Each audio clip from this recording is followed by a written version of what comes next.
Good morning or good evening, as the case may be. My name's John. I'm a member of staff here at Gateway, along with my wife, Leslie. This morning, I've been asked to speak on a particular topic. I've given it my own title, which is Feeding on Christ in Challenging Times. I think we would all agree that the last 2 years have been very challenging for us all, challenging for society, and challenging for the church. And we've had many changes in the way that we've met and functioned as a church. Next week, we're going to hear from Chris Frost about how, as a church, we'll move forward from where we've been in the recent months. I don't actually know what Chris is going to say, so don't expect a preview today. Challenges usually start as threats, but they can also be opportunities. With God, every threat can become an opportunity. Over the last few weeks in our weekly videos, we've been building up a picture of the challenging times that we live in and the opportunities that that brings.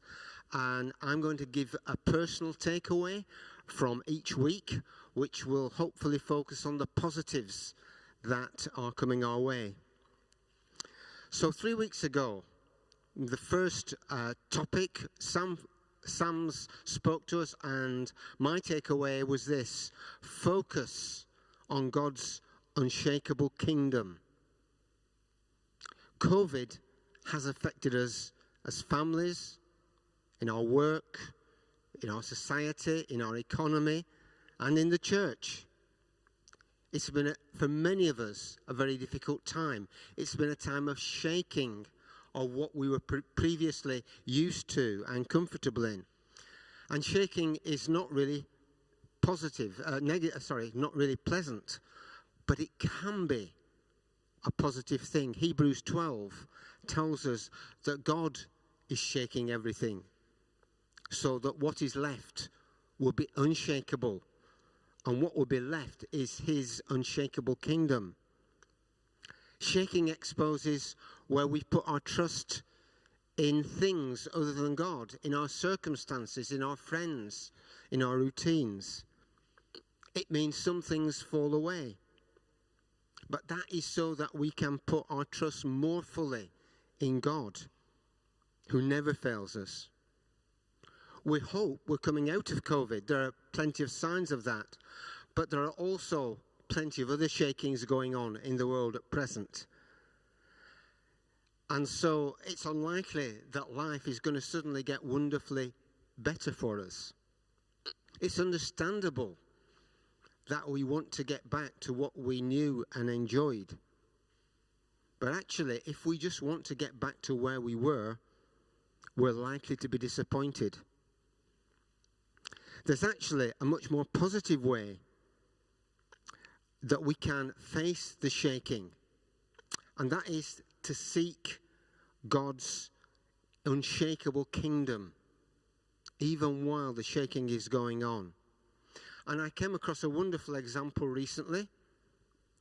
I was in a Zoom conversation which included some church leaders from the Ukraine, and I'm sure you're aware there's a very difficult situation where there is an imminent threat of invasion from Russia.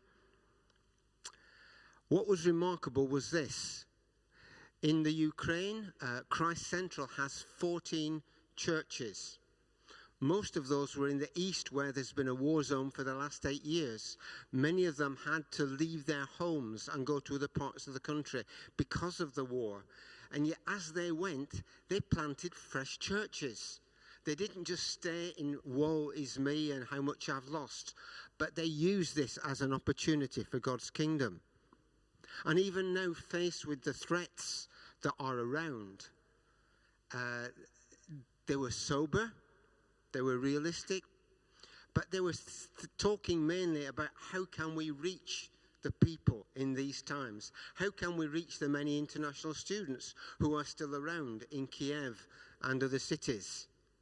I found it very moving that in the midst of threat, they were seeking God's unshakable kingdom first. When Chris speaks next week, what specific direction will he bring for us? Well, I don't know. But I do believe that we can't go back to where we were. And the challenge we face is this, that many things are being shaken. But we have the opportunity to put God's unshakable kingdom first in our lives. And then, 2 weeks ago, Sam spoke on the church, and my takeaway is this: the church is growing up.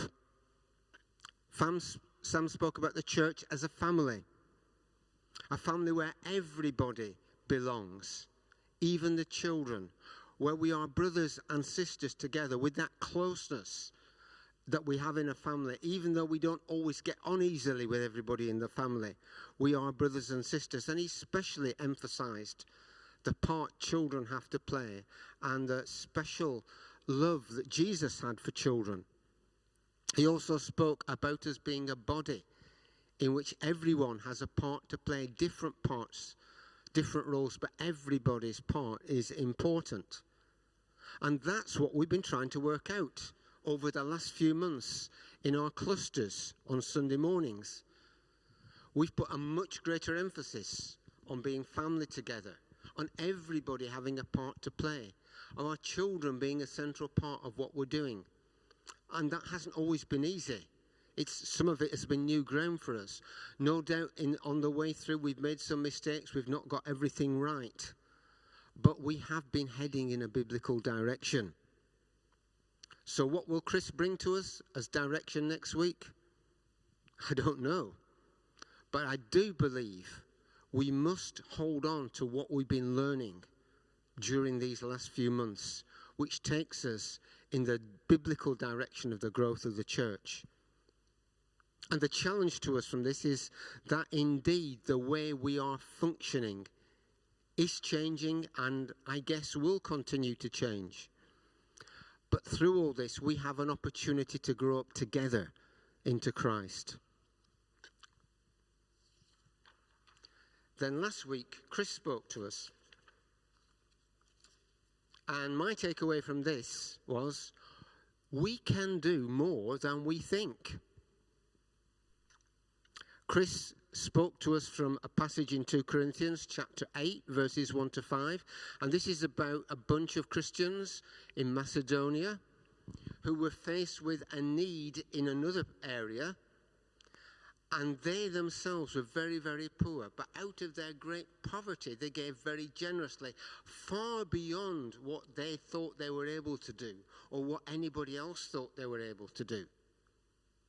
And Paul homes in on, why could they do this? How was it that they astonished themselves and everybody else? And it said that first they gave themselves to God and to us by the will of God.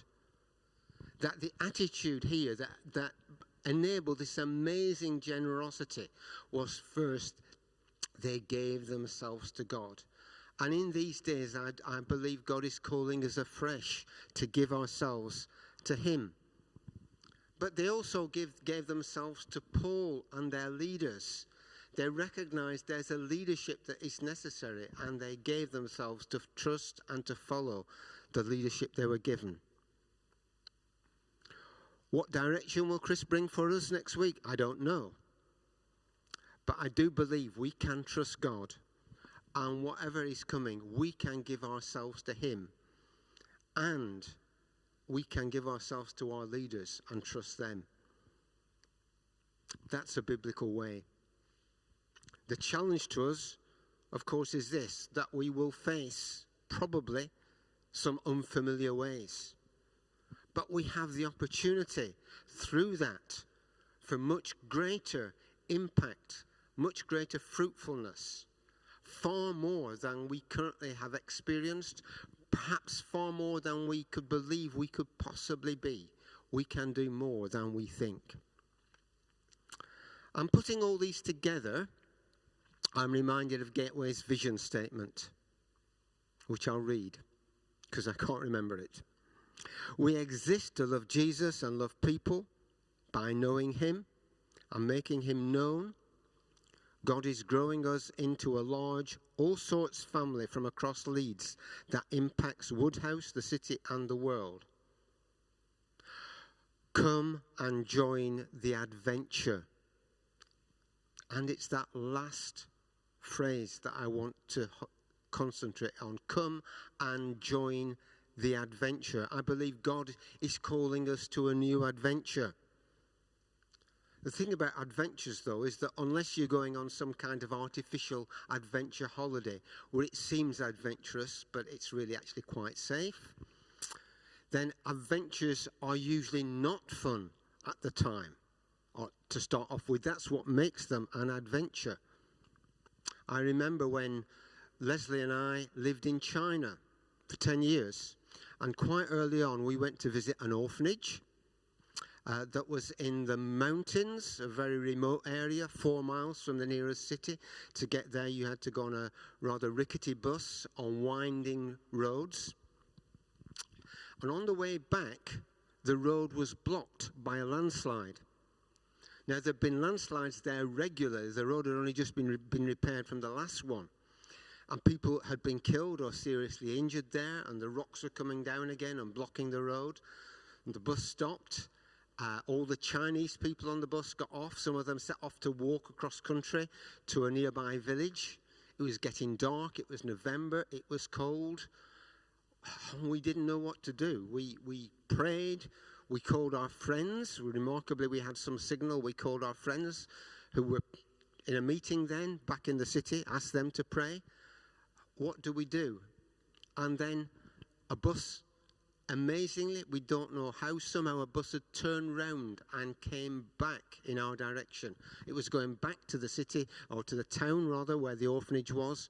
We were able to get back on the bus. Our colleagues on the orphanage arranged a hotel for us. When we got back, we got into the hotel, and suddenly the adventure was resolved in a happy way. We were actually starving. All the restaurants had closed by then. They closed quite early in China. We had to search the city, and we found a small restaurant where the family was still having their meal, and they were prepared to give us some of their meal. And we had what is one of the best meals I have ever had, and I can still talk about it to this day. I look back on that now as an exciting adventure. I'm happy to talk about it, but it was scary at the time. And so as we go forward, it may be an adventure, but it may feel scary, but God is with us, and the outcome will be something that we will talk about in the years to come. And so there are challenging times which will be different, which may be difficult. And so all the more we need to be able to feed on Christ. We need to keep our relationship strong with him.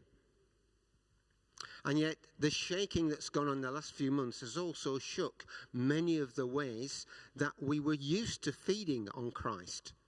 So for example, if, as some people have said to me, the big thing in their week was coming together on a Sunday, we're all worshipping together, then we get a powerful word, it's wonderful, I'm strengthened and refreshed by that, then largely we lost that by force during the pandemic, and later on because different directions were emerging.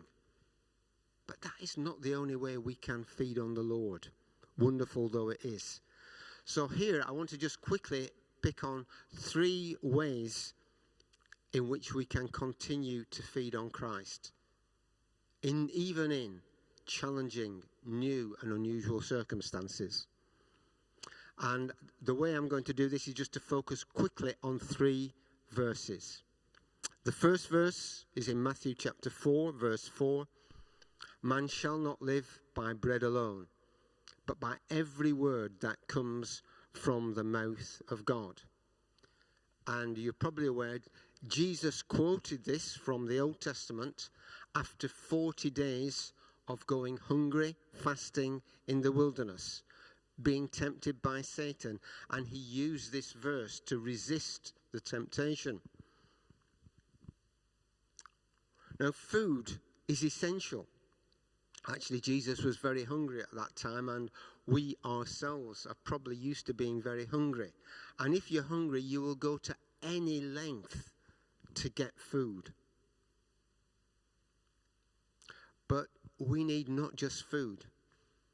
We desperately need our relationship with Christ. Without him, we can do nothing. We are nothing. Do we have the same desperation, the same hunger to be fed from Christ as we do from food? Nothing wrong with regular food. But do we have that same hunger to be fed by him? Where are we finding comfort? Are we finding it by reaching out to Jesus? Or by binge TV watching or computer games or something else? Keeping our connection with Jesus is so vital, and yet it's so easy to neglect it. And particularly if our lives are very pressured and full of things to do. I can remember a time a number of years ago when Leslie and I still had 3 children living at home. We both had demanding jobs, life was full, and we faced many quite severe challenges for a period. And in that time, I still remember Leslie would drive me to work before she went on to hers, and on the way down, we used to read a psalm together. I can still remember coming down Scott Hall Road, and as the passenger, I was reading the psalm, and then we would sing, and we would pray and commit the day to God. And often that was the only time we could set aside to pray or get into the Word, till we were too exhausted at night and just needed to flop into bed. But somehow we broke through to God in that situation. What is your situation? How can you connect with God? I also want to encourage us to remember that we are all different, and we connect with God in different ways. A few years before that, Leslie and I and the family had been living in the USA for 6 months in Pittsburgh. We were welcomed by a church which made us incredibly at home and looked after us, and we had a wonderful time with them. And then something happened to Simon in the school which threatened all that. He was treated rather unfairly. The school didn't deal with it very well. It disrupted our lives, and it threatened to undermine all the good and the blessing. There was a great danger that bitterness was rising up. For me, I was playing over and over in my mind what had been done, how they dealt with it badly, and so on. And it could have ruined our lives. We could have been swamped by bitterness. But we came through it in different ways. For Leslie, those who know her won't be surprised that she came through it by singing, by worshipping day by day, just giving herself to God and worshipping him. And somehow it went away and it passed off. For me, one day reading the Bible, God convicted me by a verse, and I was able to release it to him. We are all different. Don't feel you have to copy anybody else, but find what helps you to connect with Jesus. Then the second verse is in Hebrews 10:25. Not giving up meeting together, as some are in the habit of doing, but encouraging one another, and all the more as you see the day approaching. We know that Jesus is passionately concerned for his church. That's us and others believers wherever. He said, zeal for your house, to his Father. Zeal for his Father's house has consumed me. At the time, that was a physical temple in Jerusalem, but we know that the temple of God now is us, the people of God. That is why Jesus gave himself up on the cross for his church. He loves us. He wants to see us flourish as a people. And so for us, just as much as our individual connection with Christ is important, so is our connection with his church. It is not an option. And we're encouraged not to give up meeting together, as some are in the habit of doing. It's been difficult during these times. It may become difficult again. But let us persist in reaching out to one another and meeting together in whatever ways we can. And not just coming to receive, oh, this is my moment to be refreshed, but also to encourage others to give and to help. As Sam pointed out, we are a family. We welcome everyone into that family, not just the people we get on with most easily, the people most like us. And especially, we welcome children. We love them, we treasure them, we encourage them. And in that, since we all have something to give, every one of us can receive from anybody. Not just our favourite preacher, not just our favourite worship leader, our favourite songs. We can receive from anybody who has the Spirit of Christ. When we were living in the USA, on the last Sunday we were there, we went to church unusually on Sunday evening as well as Sunday morning. And the reason was we had heard that the senior pastor, who'd been away for some weeks, was back and was going to preach. And he was a great preacher. So we thought, let's have a last dose. So we turned up, and indeed he was there. But then he handed over to a guy in the church who had never preached before and said, I want us to hear Jim, or whatever he was called. And Jim stood up, and frankly, I thought he was terrible. He was untrained. He wasn't very coherent in the way he presented his ideas. And I was deeply disappointed. And then God spoke to me very powerfully. Not specifically, but from what Jim said, but from a scripture that he read. And that word touched me deeply and powerfully, emotionally, in the way that is not normally the way I function. I more function through the mind. And that word has stayed with me ever since. It strengthened me through difficult times. Do you know what? I heard the senior pastor preach many times, and all I remember is he was good, but I can't remember what he said. But I still remember, nearly 33 years later, that word that came from this guy preaching for the first time. When we're in China, in the first year or so, we often used to go to a Chinese church, and everything was in Chinese. And we understood almost nothing. It was difficult, yet we felt we should be there. There was much about it that to us seemed messy. It seemed immature. And yet, in the middle of that time, week after week, God just spoke to me powerfully as we worshipped. I didn't understand the songs. I didn't know the songs, and yet God spoke to me, showed me my arrogance in relation to what I was seeing, and prepared me so that when we went to Beijing a little later, we were ready to go to a Chinese church. And that was a really vital part of what God was calling us to do, though we didn't realize it. So God can speak to us through all kinds of things that are not what we would like or prefer. Let's be open to that. This is the body that Christ died for.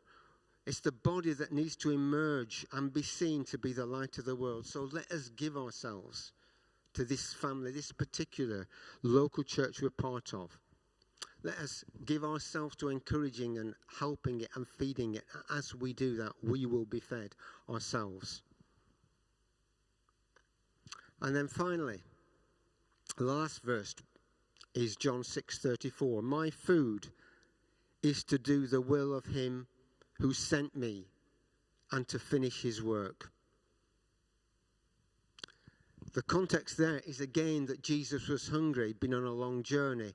The disciples had gone off to get some food, And while he was waiting by himself at the well, a woman came and Jesus engaged with her, and basically brought her to faith. And she went off to tell others. And then the disciples came back and they brought the food, and Jesus didn't seem too bothered about it. And they were wondering what's been going on. Then asked somebody else, given him some food. And he said this, my food is to do the will of him who sent me and to finish his work. And you know, we are fed and nourished as we give ourselves to the will of God. Maybe in ways that we cannot even understand or appreciate. For most of our time in China, we had no fellowship with British people and relatively little fellowship with other people from other countries other than Chinese. We were in a Chinese church. The services were in English. Sometimes the accents were so bad we couldn't tell what was going on. There was so much that was different or difficult from what we were used to. And into that we were giving and giving and giving. And yet somehow God sustained us. And there's a joy that comes when you see the fruit of what you've done. That renews you and keeps you going. The joy of the Lord is your strength. And of course that principle is shown over and over in Scripture. Give and it will be given to you, Jesus said. He who refreshes others will himself be refreshed, says Proverbs 11:25. And Jesus perhaps puts it best of all when he says this, whoever wants to save his life will lose it. But whoever loses his life for me and the gospel will save it. And in these difficult times, it's been very easy to become self-protective, protective from COVID, protective of our own well-being. But Jesus calls us to lose our lives for his sake, and then we will find what truly matters. Again, I'm stirred just thinking about those guys in Ukraine. With war impending on their borders, they're thinking about the kingdom of God.